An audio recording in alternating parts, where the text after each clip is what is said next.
This is a review of the 6-frame Lyson nuke box. I've had this box for about a year and have been using it ever since. The design is, I think, pretty unusual compared to all the other nuke boxes. I don't know of any that are insulated like this. Maybe Apame might have some nukes, but today I'm going to break down what I like about this nuke and the small issues I do have with it. The main draw of the nuke is that the insulation, the R value. It's got pretty thick walls, around an inch thick of polystyrene. So that gives you a lot of R value. I don't know the specifics, but obviously it just helps the bees hold in heat better, which allowed me to split in spring earlier without risking the hives getting chilled brood, because the bees have to spend less effort heating the hive. It just makes it easier for them. And that's in spite of it being a 6-frame nuke, not a 5-frame. So it is slightly larger than your average nuke, but it makes up for that and more with the fact that it's got the polystyrene. Currently, I have 2 different hives that are being overwintered right now in these nukes. I lost 2 in them as well, but that wasn't the nuke's fault. It was my fault for sending in hives that were way too small for winter. So this can be used year-round. You can have your splits. It'll help your splits if you're in the south or north, but especially in the south, during the summer, they can overheat, and these boxes will help to keep the temperature stable so they won't overheat, which is, extremely important in the south. And then if you want to make early splits in the south or the north, these, like I said, these boxes are great for keeping them insulated. Second thing that I wanted to touch on was these bottom plugs. You can see they got a little chewed, and that's because I didn't understand how these mouse guards work, so I didn't put one on, but I'll get to that later. So these bottom plugs cover up this kind of a screen to bottom board. For me personally, I'm of the opinion that the more insulation, the better.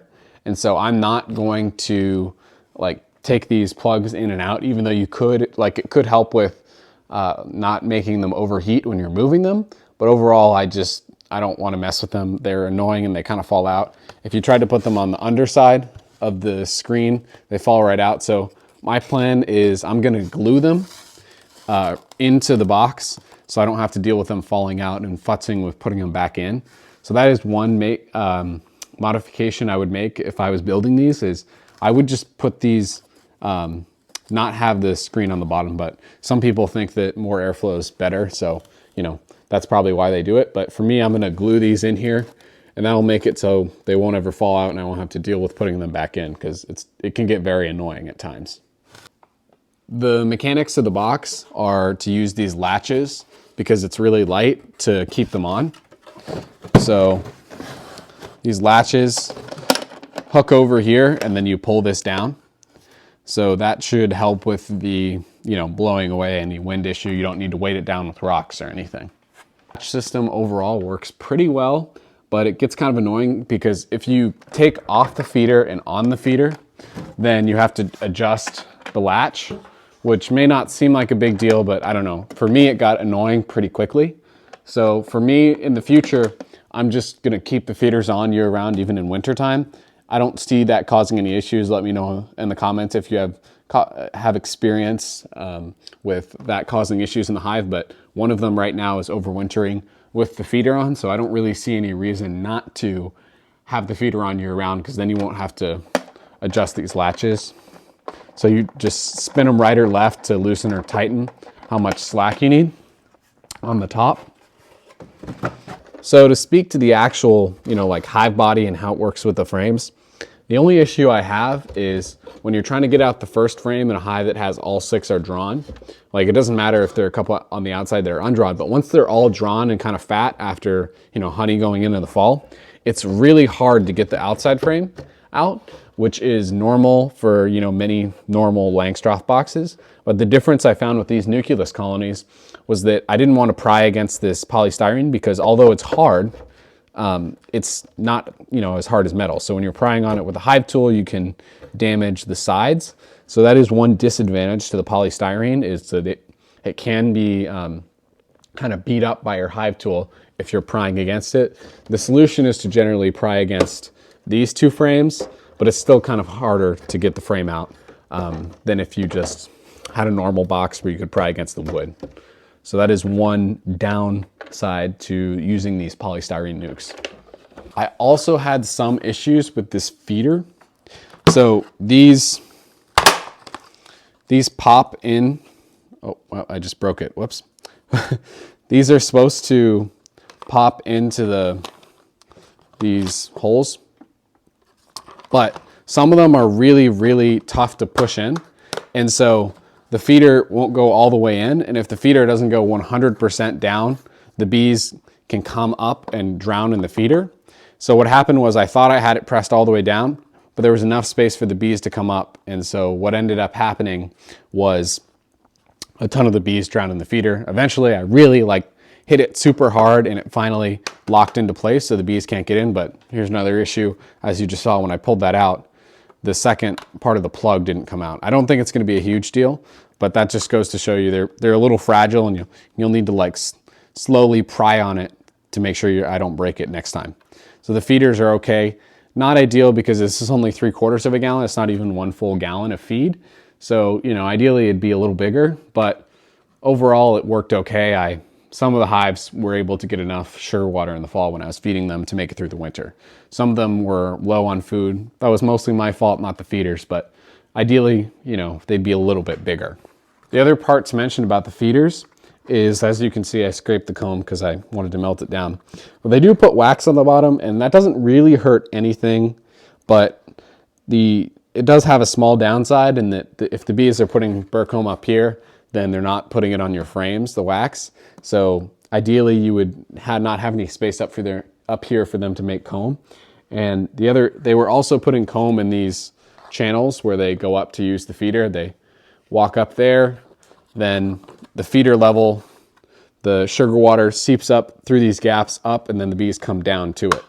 So that's how the feeder works, but they did put a little comb up here, and they do whatever they want, so they were still able to get in to drink, but that's kind of one small downside to this. Some of the other smaller pieces were kind of annoying for me to mess with, but these plugs, I had no issues with them. I mean, ideally they would have just been part of the box and you wouldn't need to plug them, but there's some vented plugs that the set comes with, so that's why they have it, and I didn't find it too inconvenient. You can shove these into the areas and they're just fine. They don't come out easily at all. And so I didn't mind this design feature. And I would move my hives in wintertime, so I didn't need to put ventilated plugs in. But overall, I thought the plugs were neither a negative or a positive. They were just fine. Another part of it that wasn't perfect is these handles. You're not going to be moving them around as much as normal boxes, but it's not great how small these handles are. My hands are pretty big, but ideally the handles would have been a fair amount bigger just to make it more convenient to pick them up and move them. Although I think you probably move nukes much less because there's not two boxes. The way these nuke boxes are designed, you can't really double stack them because of the latches. So I guess that's part of the reason why they didn't put deeper handles, but it would have been nice if they had better handles that were deeper and more easy to fit your fingers into. My last point when it comes to these polystyrene nuke boxes is these yellow pieces, the entrance reducer, is not something to be ignored. I posted a short about it, but some mice got into my hives because of these. I didn't understand how they worked, so I didn't mess with them, and so I didn't end up putting them on. So the mice were happy to take advantage of that. I thought, man, they won't be able to fit in this tiny gap. Well, of course they did, and they destroyed 4 or 5 frames partially of comb, so that's pretty disappointing. But these aren't too hard to install, so I'll just show you real quick. The entrance reducers come like this. They're connected with these little pieces of plastic, and this is the smaller setting. I'm assuming this is for blocking the bees in, but still letting them have some ventilation. Let me know in the comments. I'm pretty sure what that is, but just double check or tell me if I'm wrong in the comments there on that. Then the other piece is this. This is the bigger entrance that the bees, I'm assuming, can get in and out of. And here's the piece that you want to screw into the box. They come with these little brass screws, and I'll show you how to put them in. So here's your piece that you have to screw in. You just want to get it even here with the part where you slide it in. Make sure that's on the outside. and just set up the screws, try to get it even.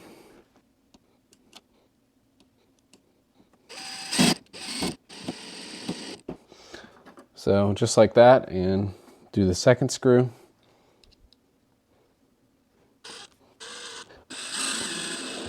Try to do as straight as you can. And then it's a perfectly functioning little gate, and you can put in your entrance reducer / mouse guard. So there's the entrance reducer. Don't forget about it. It's very important. It'll save your comb from being destroyed from the mice. Even if those hives were alive, both of them, the ones that were eaten by mice, the hives that is, even if they were both alive, the mice still would have probably gotten in and nested, so that was a mistake on my part. Despite all the minor problems that I pointed out today, overall, I think this is a really good product. I picked up 5 of them last year. I think they were $70 each. That's the biggest downside to them. But overall, I'm very impressed with it. It allowed me to split earlier. I lost some brood, but not in these hives because of the nuke box. And overall, they've done well overwintering. I have 2 nukes alive right now in these nukes.